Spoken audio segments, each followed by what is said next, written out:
Bonjour et bienvenue dans ce nouveau petit truc et astuce de Blender. Donc je vais vous montrer deux trucs et astuces qui sont utiles pour le Grace Pencil, hein.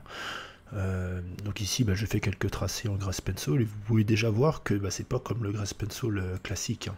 Là si je repasse en mode objet, vous voyez le Grace Pencil normalement il est comme ça.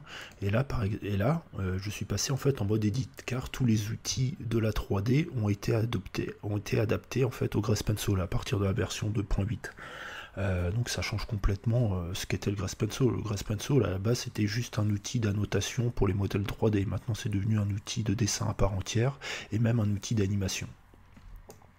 Donc ici, voilà, c'est comme dans le modèle 3D. Ici, vous voyez, j'appuie sur G, je peux complètement déplacer des vertices, hein, comme je peux le faire en 3D. Par exemple, ici, si je repasse je repasse un new en général, et puis je supprime, je repasse sur ma vue 3D normale, hein, c'est exactement comme les vertices de la 3D, hein. Vous voyez ici, là je déplace une vertice, voilà, vous voyez, c'est exactement comme les vertices de la 3D, hein, en 2D.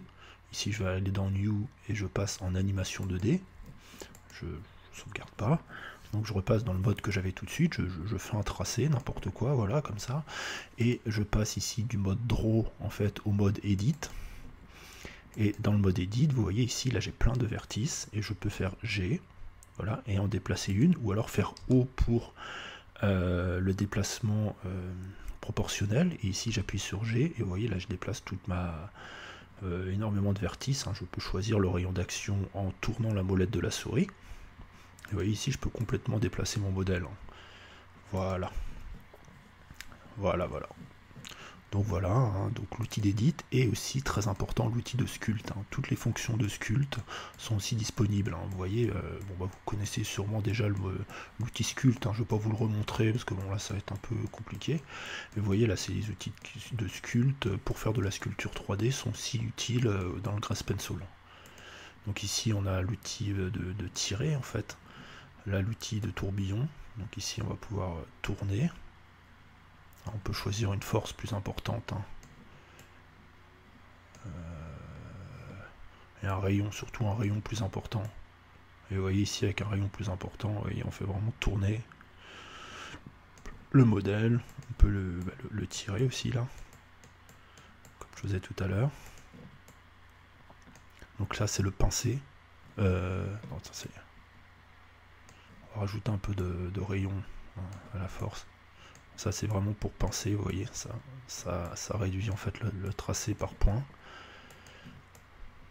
Ici ça c'est un randomize, hein, donc ça randomise le tracé, vous voyez, je le randomise à l'extrême, et au contraire, donc, je vais augmenter le rayon. Donc non, ça c'est pour le masque, c'était quoi ça déjà? Ah, c'est la force. Donc non, ça je vais revenir en arrière, CTRL Z, hop.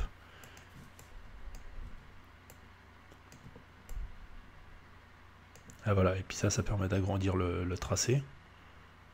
Celui-là, hein, je m'excuse, hein, je ne sais pas exactement à quoi il sert, donc ça c'est pour l'épaisseur du tracé, tightness, et smooth, en fait, ça va être pour assouplir.